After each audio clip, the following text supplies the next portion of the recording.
Holy smokes, folks, after two terrible and tragic shootings in the United States, one in Buffalo and the other in Texas, Canada has now decided to do something about gun violence. They are banning handguns. Yes, quite literally. In fact, let me give you the Reuters definition of what's happening. Obviously, there's more detail to this, but boy, oh boy, we got to talk about this. Take a look at this. Trudeau is announcing a plan, legislation, that will implement a national freeze on handgun ownership and prevent people from buying and selling handguns anywhere in the country.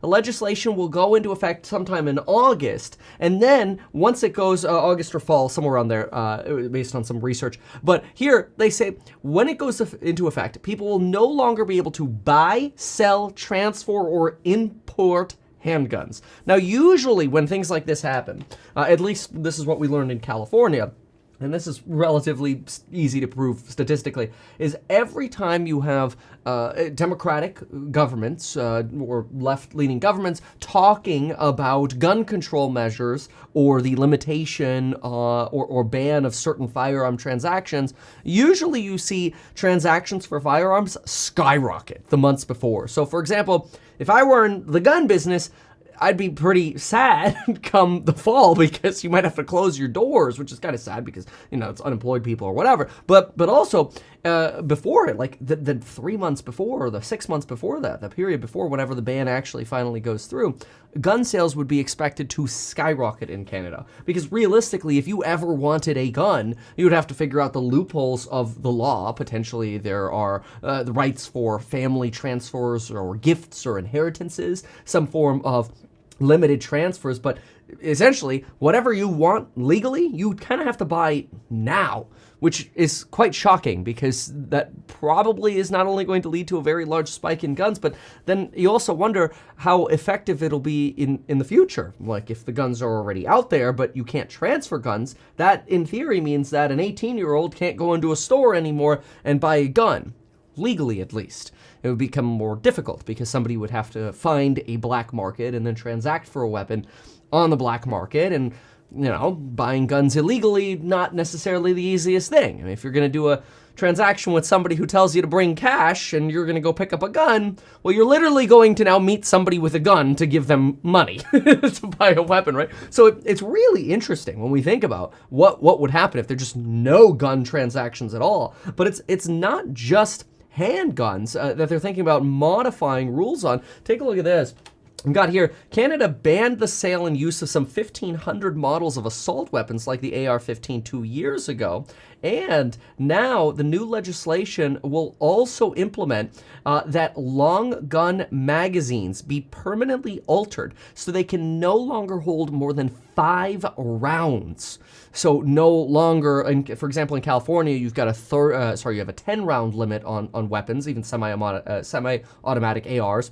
And then, of course, in other states, you could go up to 30 or even larger, depending on the kind of magazine that you use. So down to 5.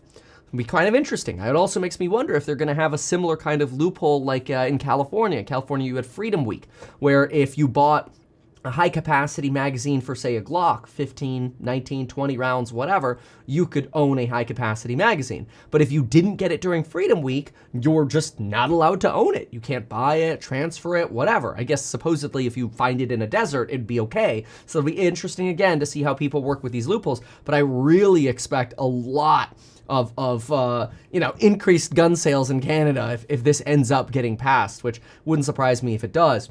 But anyway, the new legislation, Bill C-21, also proposes taking away firearms licenses from those involved in acts of domestic violence or criminal harassment, such as stalking. Other than using firearms for sport shooting and hunting, there is no reason anyone in Canada should need guns in their everyday lives. And then the Reuters article here ends with this statistic that Canada's rate of firearm homicides is 0.5 per 100,000 people compared with 4.12 based on research from 2021. So definitely a lot. This means we have about 8 times as many gun deaths or homicides in the United States as Canada does, if they're taking this action. So let's talk about this a little bit and sort of implications here, or sort of even my thoughts on guns and gun control. I do want to first just mention that if you need life insurance, there's a link down below. Go to metkevin.com/life for life insurance you can get in as little as 5 minutes. It's right next to the links for the programs on building your wealth. There's a coupon code down there expiring soon. Okay, so my thoughts. Obviously, the disasters that continue to occur, extremely terrible. One of the things that I really wish, and I know this is not, there's no sole solution for gun violence, right? But one of the things that I really wish that we had is better and clearer licensing in many states. You know, people who shoot firearms spend somewhere around 50 cents to $1 per bullet. You know, you go to the range, you're easily spending $100-$150 every time you go to the range. And so, you know, in my opinion, licensing that maybe requires some form of training, but then gives you more privileges, and potentially also has, like, you know, I mean, these trainings could also be sort of like mental health check-ins, right, so to speak. And I know that sounds crazy, but, like, for example, if you're in California and somebody's like, hey, I'm a law-abiding citizen, I want a firearm for whatever reason to protect myself, for my business, my property, or whatever. We've got an increase of violence in Los Angeles, for example. You know, why can bad guys have guns, but good guys can't, right? And so, in my opinion, there's this potential opportunity to say, hey, look, previously California just won't let you have guns, but now California might say, let's give folks the opportunity to get a license, but they have to, you know, do twice a year, shooting training with someone at the county or whatever, or the ranges do it, like they have range certifications or whatever. And at the same time, they ask you, 10 questions or whatever about your mental health. You're going to the range anyway to shoot, or quite frankly, if you have a weapon, you should be going to the range anyway, right? So it should all kind of be bundled into that. It's like, hey, all right, here, you get privileges. It's just go train at the range at least twice a year. And then while you're there, hey, we're going to do a quick little, like check-in or whatever. Things like this, I think, where you can give and then license properly, I think is quite useful. But that's for normal sort of law-abiding folks. But then we've also got to solve other underlying issues.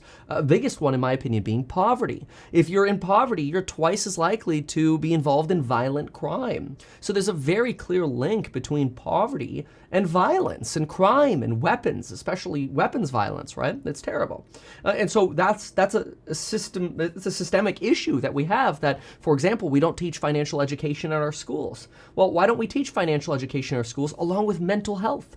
Why don't we teach mental health in our schools to make mental health normal, right? To give everybody the opportunity to have, let's say, for example, a free annual meeting with a therapist or whatever, or twice annual. We do physical checkups. Why don't we do mental health checkups? And those could be optional, but at least give people the opportunity for those, everybody, right? And then if, for example, you're a gun licensee, maybe they're required, just as an example. So there's so many things that are broken in really American society that there's no real easy answer for gun violence, especially since a lot of the modifications that are required for weapons, for legal gun owners, especially in California, like thumb guards or whatever, can easily just be detached by a criminal. Like, a criminal's not going to follow the law and use weapons the way they're supposed to be used in their unmodified state. So it's kind of some of the regulations on legal gun ownership seem kind of odd, because they don't seem to make sense, because a criminal could just unmodify weapons, right? If they're going to be a criminal anyway. So it seems like there's a lot of punishing in society on legal gun ownership. There's not much of a drive towards, okay, well, let's maybe give privileges, but then also maybe increase the barriers a little bit. License, and we're not talking about like very expensive licensing. This is why I'm saying, like, go to a range anyway where you're doing it right. There's some simple solutions that can be implemented to keep costs down, but actually compliance way up.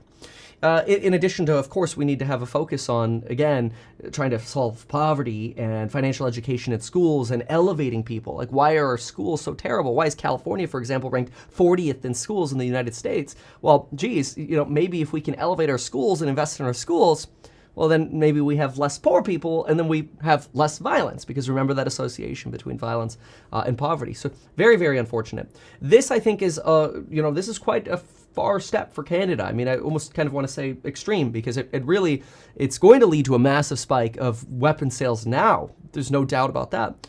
But yeah, I mean, look, in 10 years from now, somebody's like, oh, I think I want to be a gun owner. It's like, oh, wait, you can't buy a gun.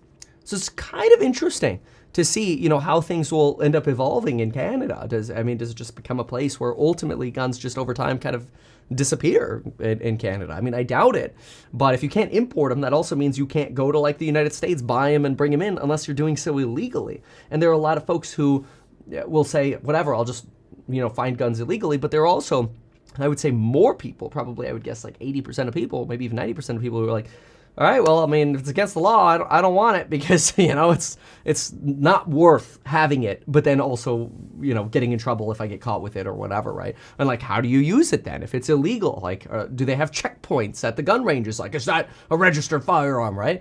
I don't know. I really don't know. Quite interesting what Canada is doing. It seems fascinating. And it's also, to some degree, and I'm not saying that this is exactly what we want in the United States, but it's also kind of to some degree sad that's like, wait, the shootings are happening in the United States.